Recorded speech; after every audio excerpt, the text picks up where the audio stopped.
I'm Gregg Wallis, Senior Editor of Hotel Business Magazine, and we are joined today by Gilda Perez-Alvarado, Global CEO of JLL Hotels and Hospitality. Thank you so much for joining us, Gilda. Thank you for having me. Great. So, going into this year, there were a lot of questions as to whether the economy would be good, bad, and travel as well following with that. How do you think the industry will fare in 2023? Greg, it's really interesting. So I would say we ended 2022 in a very low point in terms of sentiment. We all thought 2023 was going to be chaotic. The economy wasn't going to resist. Everybody was underwriting a recession.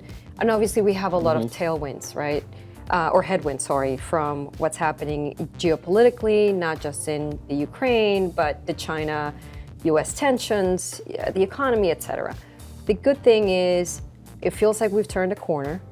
And I would say investors are very hopeful of 2023. The fundamentals of our industry are gangbusters. But what's interesting, it's a very uneven recovery. So we're seeing a very big separation now of the winners and the losers. And I would probably call this time period in 2023, we're going through a very Darwinian stage, where maybe there's a lot of zombie companies, whether it's in the tech space, there's maybe concepts that don't work anymore. We've gone through a very tremendous time period or change with the pandemic, with COVID. In our industry, we went from 1 to 0, and now we're going 0 to 1 very quickly. And so we're evolving, but it's all happening really, really fast. So I am very hopeful. I'm very excited about 2023, but it's going to be a little bit bumpy. Gotcha. And what about the pace of deals for 2023? Is there going to be an acceleration? Are we slowing down? What do you think? I think it feels good. If you look at 2022, it was a year of two halves. We started the year super strong. And in fact, we thought we were going to far exceed 2015. It wasn't that bad. So obviously financial markets got very complicated in the second half of the year. It was a debt issue. It wasn't a liquidity issue. It wasn't a fundamentals issue. So that was not very helpful to us. But even still, we finished the year at, 2022 was the second highest year on record in terms of volume. 2023 is starting off a little bit slow. I'm sure we're going to be going through price discovery. I would say the biggest impediment we have right now in terms of trades is just the bid-ask spread just got really wide. And, investors are trying to make sense of how do you underwrite inflation? How do you underwrite the cost of debt? Where are we in terms of the recovery? Is the slope in the recovery going to maintain the same angle? What's going on? So I think it will be a little bit short-lived. Maybe Q1, it's a little bit of discovery, but then going forward, you will see a lot of trades. The catalysts of the trades are, we have quite a bit of impending loan maturities. Refinancings are a bit challenging right now. Absolutely. There are several properties that need a lot of CapEx, and maybe those FF&E reserves have not been replenished. So that will create a little bit of pressure. And maybe it's not massive distress, but it'll be stress. It'll be I forgot, fund life issues. So if you look at investment activity, 2015 to 2017, that was a very busy time period in terms of acquisitions. Or that, those properties need to be recycled now, especially they're held by private equity, they have fund life, it's time to sell. So you have a lot of catalysts that are going to push the sales side of the agenda. Investors are very well capitalized, they like the sector.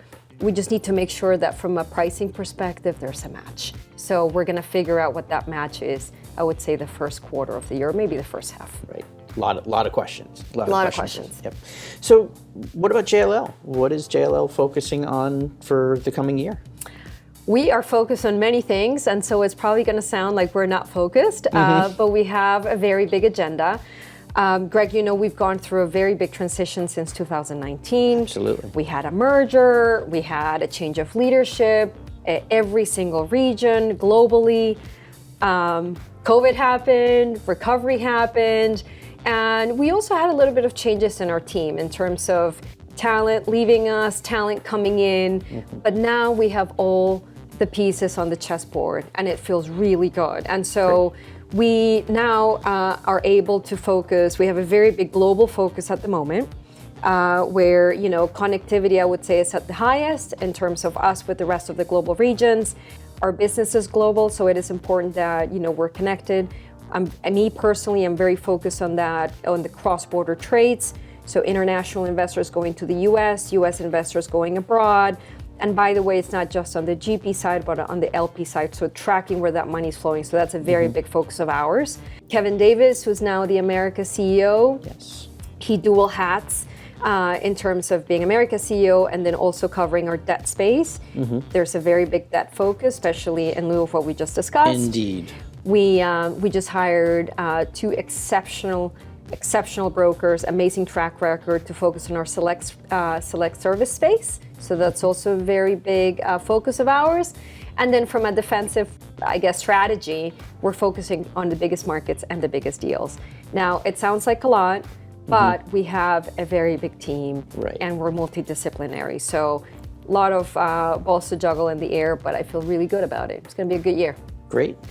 And finally, how did you choose hospitality as a career path? I mean, you grew up in Costa Rica. Yeah. I imagine travel and tourism is big there, but how did you choose, both hospitality and the financial end of things? I'm gonna give you a weird answer. I think it was fate and accidental at the same time. So growing up, I was very much into science, and I really wanted to be a scientist of some sort. I started off, I wanted to be an astrologist, then I wanted to be a biochemist. I wanted to find the cure for AIDS was my big thing when I went to college. Right. But I grew up in the business. So my mom was the manager of the biggest hotel in Costa Rica growing up. My grandmother owned a hotel and a restaurant when I was growing up.